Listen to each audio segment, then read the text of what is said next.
convene and get into the presentations for the Special Finance Committee, I wanted to take a moment to just kind of put some things in context. The items on today's agenda are some of the most important that you consider all year, and they are tied to some of the most important work required by the RTA. It is at today's meeting that you will be presented the transit agency's proposed 2019 operating budgets and capital programs. There is no action being required of you today. It is a presentation for you to hear from them and engage in discussion with all four agencies for that matter. The RTA is tasked with budget and financial oversight of the three transit agencies, but we do not operate independently. We are governed and controlled by you, our board, which represents the geographic sub-regions of northeastern Illinois. The RTA is simply the mechanism put into place that allows the region to govern the shared benefits and responsibilities of transit operations. I know we all agree that effective and efficient public transportation is essential to the functioning of this region. The economic and social benefits of this system are vast and impact every geographic corner of northeastern Illinois and really the state of Illinois as a whole. CTA, Metra, and PACE run services across many municipal boundaries. Some of the most senior staff are here today, and they will share their plans and continue to serve our region in these very challenging financial times. Because the system's benefits are widespread, the cost of supporting the region's transit network does not and should not fall to any one municipality or any one county. Instead, it is a shared cost and a shared responsibility, with fares and taxes collected in one community supporting regional services that impact citizens across all of northeastern Illinois. We'll get into the details in a few minutes, but in an environment of limited financial resources, the RTA and the service boards have again developed responsible and balanced proposed operating budget of about $3.1 billion for 2019, focused on fiscal discipline and efficiencies. The CTA, Metra, and PACE continue to deliver excellent service with the limited resources to provide 2 million rides each weekday. While this year's operating budget is balanced, the region's proposed capital program is significantly underfunded. This year's $841 million capital program and the proposed $4.3 billion five-year capital program come nowhere near the levels of funding that we need to support and maintain the existing infrastructure that we have. One particular aspect of the 2019 regional capital program that cannot be ignored is that it is made up entirely of federal funding. The transit system is not new, and that's no surprise to anyone sitting here. We have seen this continuous underfunding of our region's transit infrastructure for many years. The RTA's Regional Transit Strategic Plan highlights $30 billion of projects that are needed to maintain and modernize our network. We're also suffering from cuts and lagging payments from the state. Bea will highlight those in her opening remarks.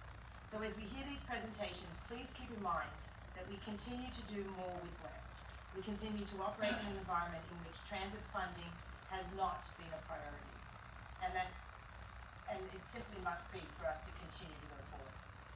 As we move into the Finance Committee meeting, I'd like to remind everyone that this meeting and the board meeting that follows are part of the RTA's public hearing process this year. Over the past week, we have shared on our website and social media that we are inviting the public to either attend a hearing in person or view this one on the RTA website or on our YouTube channel. You can see the camera running up here as additional to what we normally video and broadcast. Besides this meeting, we're holding hearings now at locations throughout the region, so these will also be broadcast into each of the counties around the region. The public comment portion of the hearing will begin after the RTA board meeting ends. Comments for the record can be submitted to communications@rtachicago.org, or they can be sent to us via US mail or in person to the RTA Attention Board Secretary, 175 West Jackson Boulevard, Suite 1650, Chicago, Illinois, 60604. Comments can be submitted until December 12th. On December 13th, the RTA Board will consider the Service Board and the RTA's proposals. Thank you, Director McGallis, and I'll now turn it to Bea for her to give a brief overview. Good morning, Mr. Chairman and members of the committee and the board.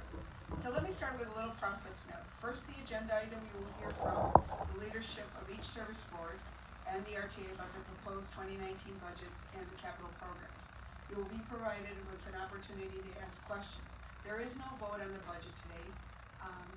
This will come in a little over 2 weeks at the December 13th board meeting. First, I'd like to thank the executive directors, the CFOs, and the budget and capital teams for another collaborative budget development season. We received all the budget submissions on time for the first time in a very long time, which was much appreciated and led to an orderly and efficient analysis of the proposed budgets and production of our budget materials. Thank you, Jeremy, Tom, and Rocky for that. As Leanne alluded to, I don't know if you came right out to transit funding from the state has been cut and funding payments continue to lag significantly. State budgets continue cuts to sales tax, PTF, and the state's match to our regional sales tax. Reduced fare funding, ADA paratransit funding now total $152 million, spanning RTA fiscal years 2017 through 2019. Additionally, delays in state payments of PTF and ASA and AFA, which are the payments on our debt service, have necessitated the RTA to continue to do short-term borrowing to maintain funding flow to the service boards. This in turn has led to interest costs, which are in excess of $5 million per year. Those $5 million could instead be going toward operating or capital funding. In 2018, in addition to funding efficiencies, the service boards reacted to the state cuts with fare increases to replace the lost funding. It is important to remember that the adopted 2019 funding levels of the service boards and RTA are essentially flat to 2017 budget before the state cuts took effect. In response, the service boards have crafted 2019 operating budgets which focus on cost efficiencies and without additional fare increases. However, as you might remember, the adopted RTA funding levels assume that the recent reductions to the PTF and the reduced fare funding will come to an end with state fiscal year 2020. If that does not occur, additional service cuts and additional fare increases may be necessary. With all this in mind, I'd like to turn the floor over to the service boards. The order of the presentation will be Metro, CTA, PACE, and then I will return to discuss the RTA agency budget. First, we have Metro. We have Jim Dworsky and CFO Tom Farmer. Next, we welcome CFO Jeremy Fine and Vice President Budget Capital Finance Michelle Curran. And then we will have PACE's presentation by outgoing Executive Director TJ Ross and Budget Director Rinaldo Dixon. So Metro is up first.